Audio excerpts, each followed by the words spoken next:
There we go. Show you guys real quick. It's completely pressed in. Oh, I think it needed brake pads, you guys. And there you go. It started spilling out of the reservoir. It doesn't want to take my money. There you go. Alright, what's up, you guys? So today we're going to be replacing the brakes and the rotors on the daily. Finally under the shade for once. But I'm going to go ahead, bring everything out, show you guys real quick everything I got. And then I'm going to just jack up the car, take the wheels off, and we'll go from there. Alright, I got almost everything out, and I did get them from Detroit Axle. Now, I did hear good things and bad things about them, but I said, oh well, I'll just give them a try, see what happens. But I'm gonna just show you guys the rotors real quick. So these are the rear. One way you could tell if they're for the rear is because they don't have the little fins inside like the front do. These are the fins that I was telling you guys about. Since these fins are not directional, it doesn't matter which way it goes on, as I was told, but I saw a lot of videos and all the videos said you want this part pointing to the rear of the car. So it should be pointing that way, therefore this one is a driver front or driver rear. It also came with the front brakes and rear brakes, and with some brake cleaner and brake fluid, so that's good. But for right now, I'm gonna just go ahead, almost say shit. So now I'm gonna just go ahead, jack up the car, take off the wheels, and start taking everything off.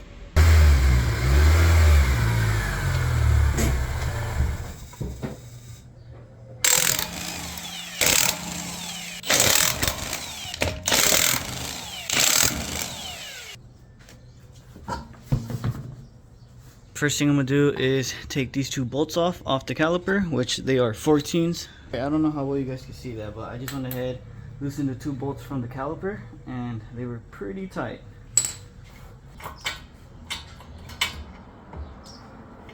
I'm gonna get a zip tie, just zip tie the caliper to the spring or the arm, that way it doesn't fall. But I'm gonna go ahead and put these two bolts back, that way I don't lose them. Get this guy off. I gotta take this guy off. They're extremely tight, so what I'm doing is I'm using this as more leverage.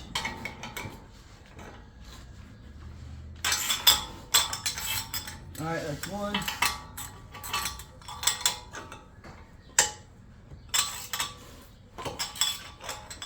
That's two. One, two. This guy comes off. Again, I always put the bolts back, you guys, because I'm not trying to lose any of them. Alright, now the fun part is taking the rotor off, and I hope I don't have a hard time taking these guys off, because they're a pain in the ass sometimes. Alright, we got one. Oh, they were extremely loose, so either they were loose or the WD-40 helped. There we go. Just to show you guys, for example, if I were to put this one here, it would be wrong, because you want this guy to point to the rear of the car. So just pretend there's an arrow right here, and you want that arrow facing back. So this one is a driver's side. So I gotta go get the passenger side. So now you just want to make sure you put these little two holes lined up with the other two on the rotor. There we go. Now get the two little screws, I guess you could call them.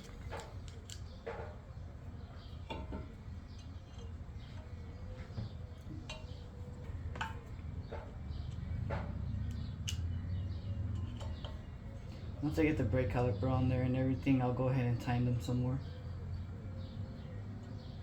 Take these old guys off.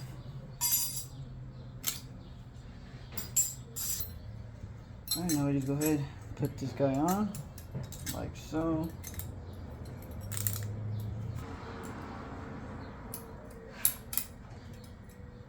So I'm gonna just go ahead, put a little bit right here and on the top, on both sides.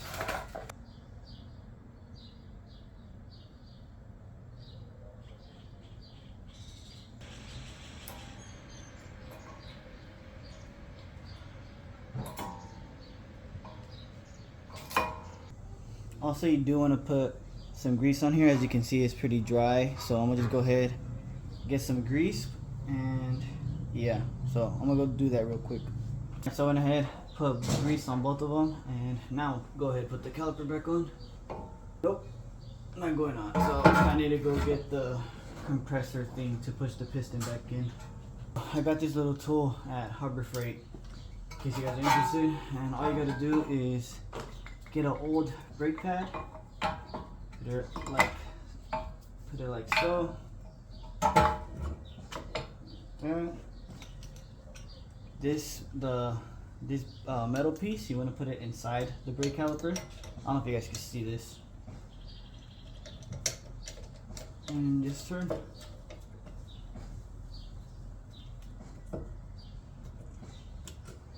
Alright, and there we go. Let me show you guys real quick. It's completely pressed in. So now all you gotta do is just take this guy off and the caliper will go back on.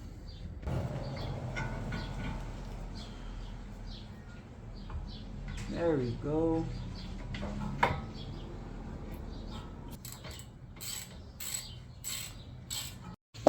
Alright, well my phone overheated, so got the front one done. Now I'm gonna go ahead and do the rear.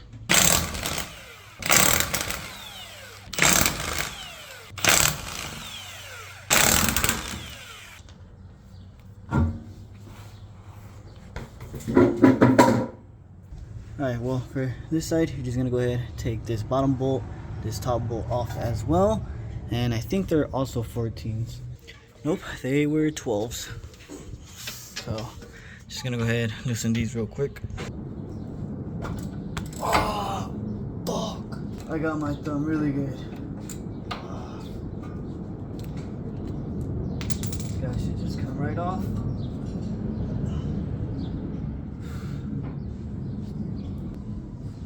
Oh, you know what? The e-brake's on, that's why.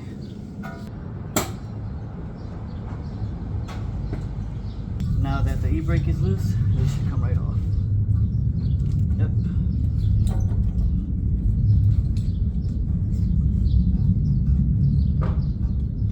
Come on. There we go.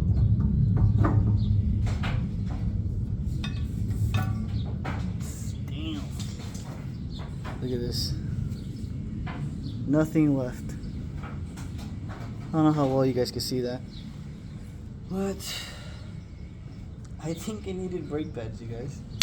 So now I'll just go ahead, get this guy off, and that's pretty much it. I gotta compress the piston, and let me show you guys the before and after. So that's how it looks like when it's not compressed, and I'll show you guys again once I compress it in. Go ahead, take this guy off and the bottom one off to take this portion off. It's just gonna be loose. Got the two bolts off. And again, I'm gonna take these guys out just to grease them up real quick. I went ahead and put some grease in there, and I just noticed that this rotor is missing the two little screws. So I'm gonna just leave it like this, but I will get them in the future. Let's put this new guy on. There we go.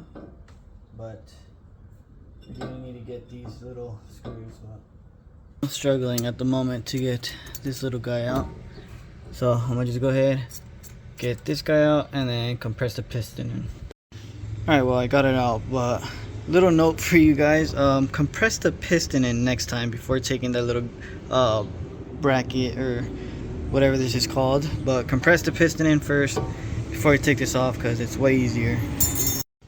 Alright, well I was trying to compress the piston back into the caliper, but the rear brakes, you do not compress them, you spin them. Show you guys. As you spin it, it goes back in. And there you go. So, I did not know that. Took me a while to figure that out, but now you guys know. So I got this piece on, so now I'm gonna just go ahead, put these little guys on, and then the brake pads, and then the caliper, and that's it. I went ahead and took the caliper off again because you're supposed to make sure that, well, it's not focusing. You're supposed to make sure that the cross matches with this little space. Alright, well, I got everything back on. Again, I do need to get these little screws still, but other than that, that's pretty much it for the passenger side. But you can do the exact same thing on the driver's side. Alright, so I went ahead and put the wheels back on, lowered it. I'm gonna jump to the other side, get that side done as well, and then that's pretty much it. After I'm done, I'm gonna go ahead and wash the car because it's pretty dirty. So hopefully I don't hear no weird noises. If I do, then I'm gonna just have to come back, check it up, and look over it. But yeah, that's pretty much it. So again, I'm just jump to that side, get that side done, and then I'll pick up the camera. Alright, well, I jumped to this side. I got everything on already, and I just realized that on the rotor it tells you the side it's supposed to go on. So this one has the L for left side, and the other ones have R for the right side. So I did put them the right way.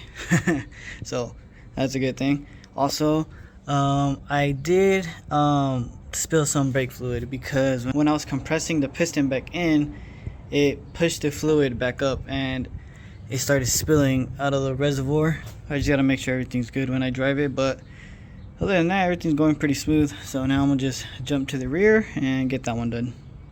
Also wanted to tell you guys that once you guys put these on, like the new brake pads inside, make sure this little clip is like pushed all the way up, because right now I was moving the rotor and it was making noises, and it was the little clip in the inside that was rubbing on the rotor. So all I did was get a flathead and just bent that little clip back up like so, and same thing for the bottom, and that was it. So in case you guys hear some noises or whatever, just try that first.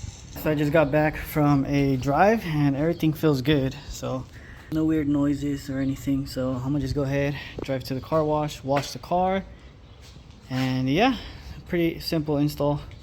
Oh, also I forgot to tell you guys, I gotta bleed the brakes tomorrow at work, because since it did throw that bit of fluid out that I showed you guys, it feels kind of weird, like the pedal does. It feels like there's some air in there, so I'm gonna go ahead and bleed it tomorrow.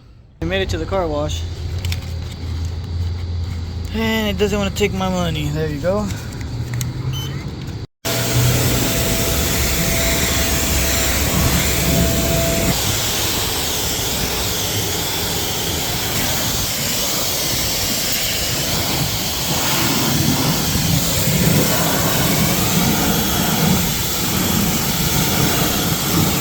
Alright, little trick for you guys. Get the foam brush when there's like a minute and a half left. You're gonna want to fill your whole car with soap, and then after the minute and a half is up, you could just scrub the entire car as long as you want.